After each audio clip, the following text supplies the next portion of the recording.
you guys' generation ruined marriage for us. But we're out here looking at solutions. We're making observations about society, about what works, what doesn't work, and all we get back is personal attacks. Is she wrong? No, I don't think she is.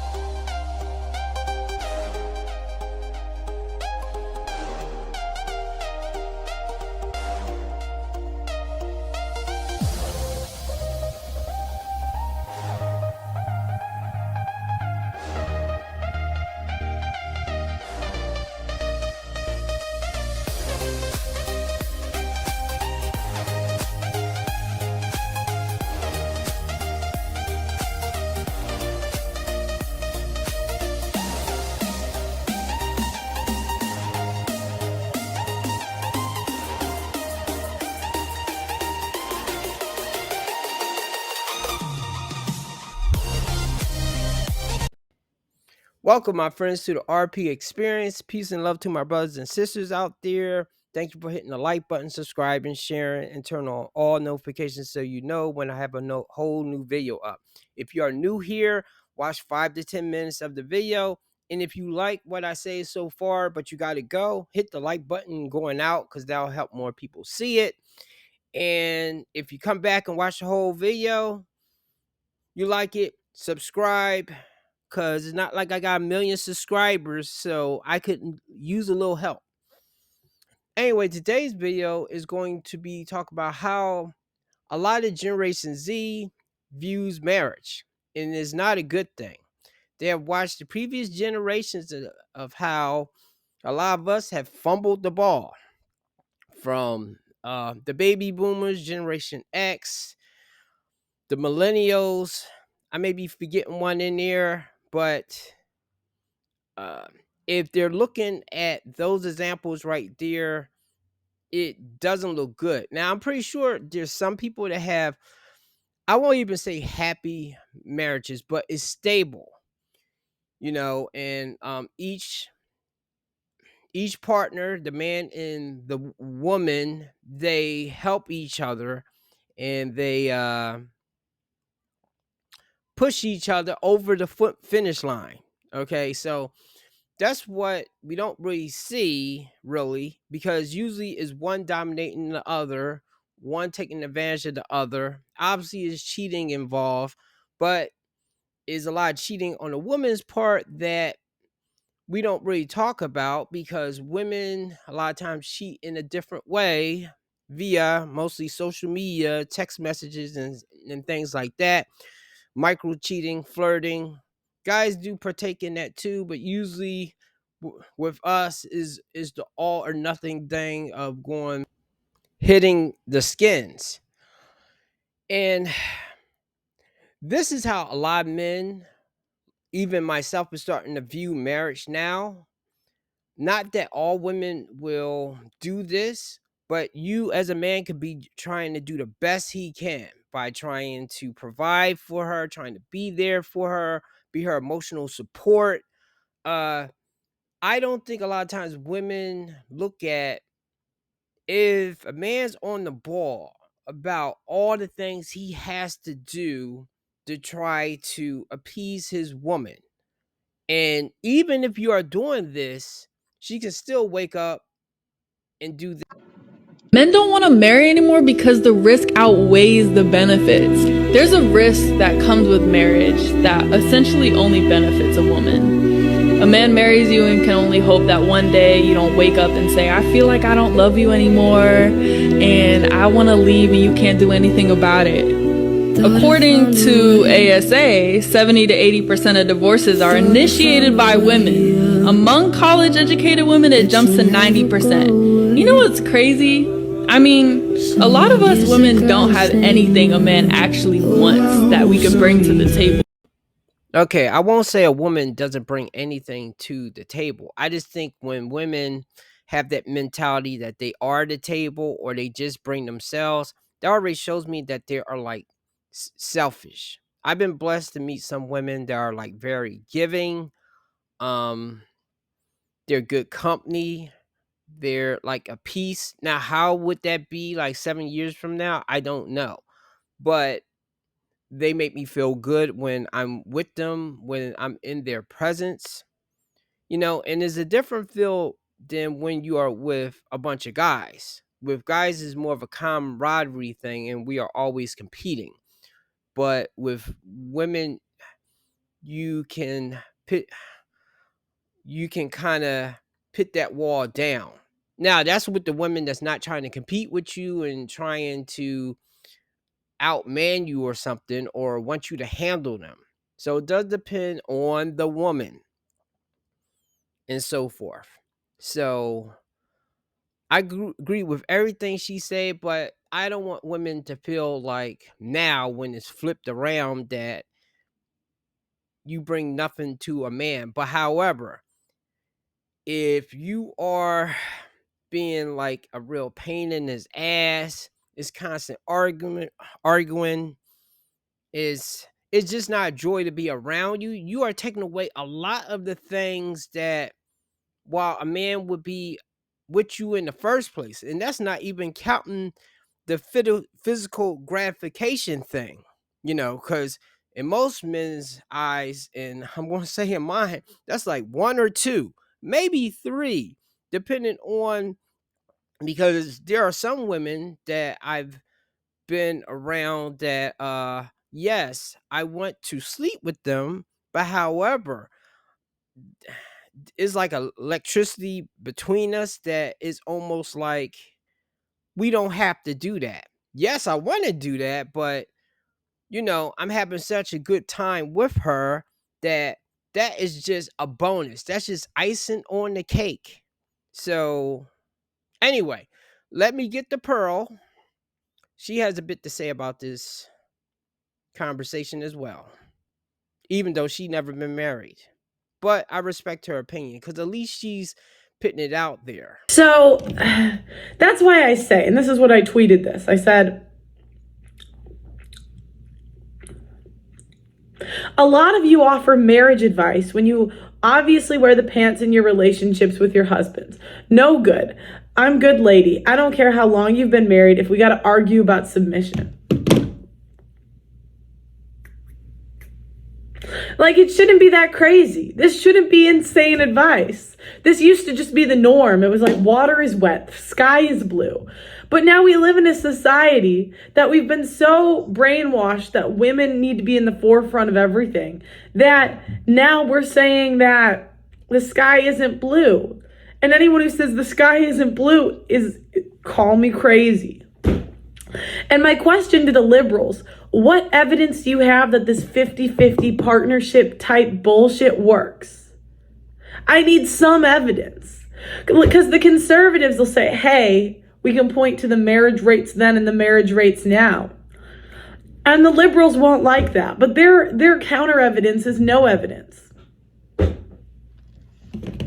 Next, all right? You guys are so crazy. They really don't like my style. Dang. So this guy, I met this dude and he took a pic with me. All right. And this is the picture we took together. Dang, for the love of God, get Pearl a stylist. How y'all got her looking like this homely at a convention. And now they're photoshopping different hairstylists on me. Is it that bad, guys? I'm not going to answer that, but I understand you are a Scorpio. I know most people do not pay attention to that zodiac sign stuff in this space, but certain things for me always seem to correlate with certain people's zodiac signs. And most Scorpios roll like that right there, unless if they're just blessed to have either a good routine that they just happen to fall into, but usually is not by design, because usually they just are not built like that. But anyway, I appreciate the fact when you do make an effort. Thank you. You know what's funny? Everyone comes at me. I am much better than I was a year ago. I'll tell you that. You guys might say, oh, Pearl, her style is so bad, whatever, you know. And in the coffee thoughts, this doesn't count. This is just my morning thoughts. And I'll say this, it is much better than a year. Let me find you guys. I'm going to find this. I really lived in sweats. Like the fact that people say to me now, I've never seen you without a dress on, is crazy to me, because my whole life I never wore dresses. I was a tomboy, guys. And then they'll also pull like kind of the most unflattering angles of me. It's like a bit rude.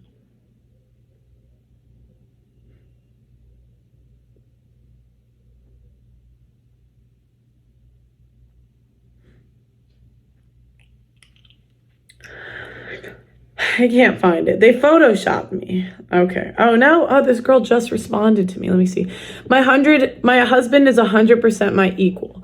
This is a man that cannot be tamed. I would do anything to support him, and he would do anything to support me. He is secure enough in his masculinity to not need a weak partner to feel like a man. I think the one thing most people don't realize, even content creators, that even though we go by statistics, or even the people that we see in our everyday lives or something, everybody's situation is a little different. You know, I recently had a conversation with a lady friend of mine that we was hanging out, and she knows about my YouTube channel, so me and her was having conversation. But I was saying that you might have women saying that I can't talk to my husband or my boyfriend because he just gets up and walks away, or he avoids the conversation, or it goes one ear out of the other. She could be correct in her assessment. Of course, though, I would wonder if she's leaving some parts out. It's kind of like if an ex of mine was to say that phrase right there, what that woman just say, she's leaving out that we would start being toxic to each other. She may start trying to hit me, and then my response is to all stop everything, not stop responding, ignore, silent treatment, even though they say that's a narcissistic trait. The, I'm doing that to try to stop the bleeding, because I don't want to say something that I really don't mean, but I mean at the moment, that could really hurt her feelings. So I'll stop. She may not stop, and she'll keep pushing and pushing and pushing and pushing. So my next thing is to leave. Now, however, if that woman was to say that thing about me not being able to talk and just leaving a argument, she's leaving that whole part out right there. So her argument does not stand with what that other woman say. And the same thing in a man's case, if he was complaining about his woman not giving him sex or something, yes, she could be denying him because she really don't like him, or she's not attracted to him. But it could also be a thing of he ignores her most of the time, and the only time he reaches for her or even talks to her really and be nice to her is when he wants some. So his complaint about not being able to get nookie has nothing to be with men that may be complaining about that are with women that just use marriage to get a retirement plan off of. See how that doesn't see? I mean, that's a nuanced, deeper way to look at it. Does this look like sorry, I'm not going to do that. I'm sorry. I mean, I'm not trying to be rude, because then they're going to clip it and say, see, Pearl goes after family. Okay, I'm not trying to do that. But we'll look at the pictures and we'll be like, well, this doesn't really look like a masculine man that you're speaking about. You know,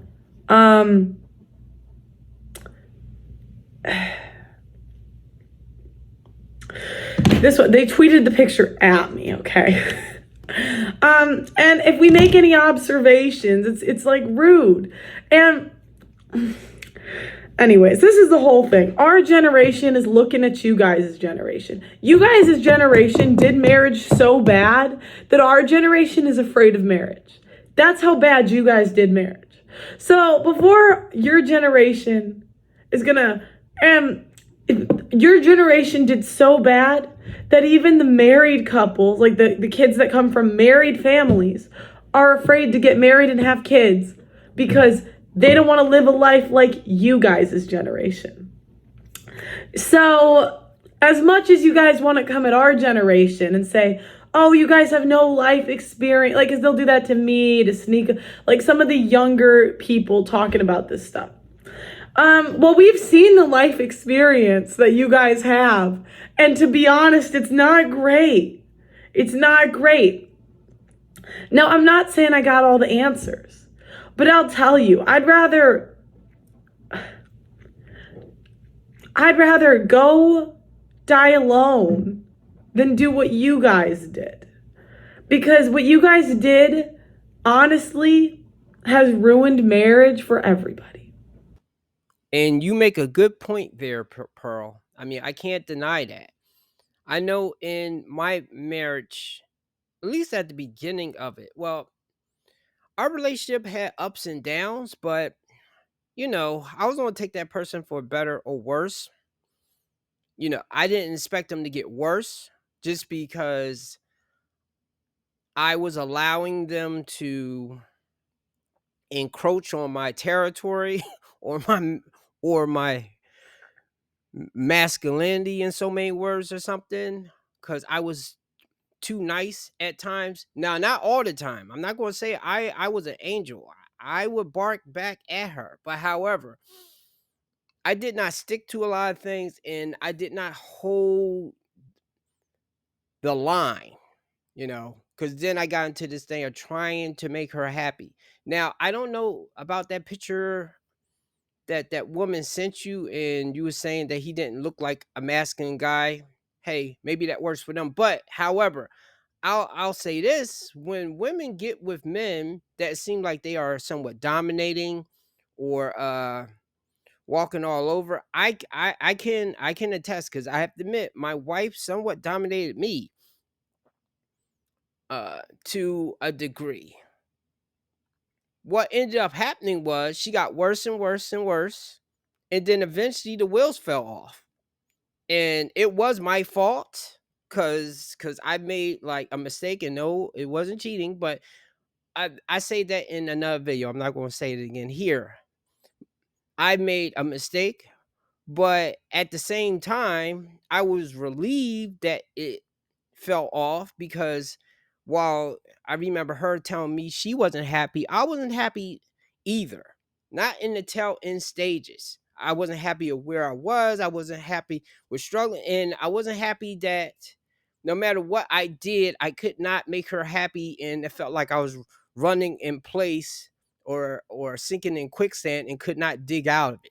Now that I'm like single, unencumbered with a long-term relationship, even though I do go out and have fun, I don't have that pressure, nor do I have that thing that it feels like is a weight on my shoulders. Like I can go over and assist somebody, but I'm not locked to assist them and then have them spit in my face later once their feelings change. So, you know, I have no answers neither. That's why I usually I'm telling guys like, okay, Coach Greg Adams has the free agent lifestyle. I have the adjustment bureau, like for guys that still want to like date women and have relationships with women, to study them, and when their feelings change, you have to abruptly change too and get out of there. But how many of us is going to actually do that? I'm not even sure if I can do that once I have feelings for the woman. The safest way is either the free agent lifestyle, or either the thing of, if you are going to get entwined with her, don't get married and don't get kids. That way, even if the wheels fall off, you don't take too much of a loss. And that's the best I can come up with now. Until women are more trustworthy in that union. Not to say that a woman has to stay and put up with being mistreated, but and this is one thing too, even though I was having that conversation with that friend of mine, I should have asked her, like, well, what do you think your faults are? Because everybody has some faults in them. Nobody's perfect out here. And I believe society makes women think that they are perfect in all ways and they can do no wrong and they have the moral high ground. And with a lot of women that I've got entwined with in a relationship, I can say you're not always right, you know. And I know I'm not always right, but I'm more right than I am wrong most of the time, especially with the stuff I know now. So anyway, that's it right now. You guys, if you like this video, hit the like button going out, and thank you for being here.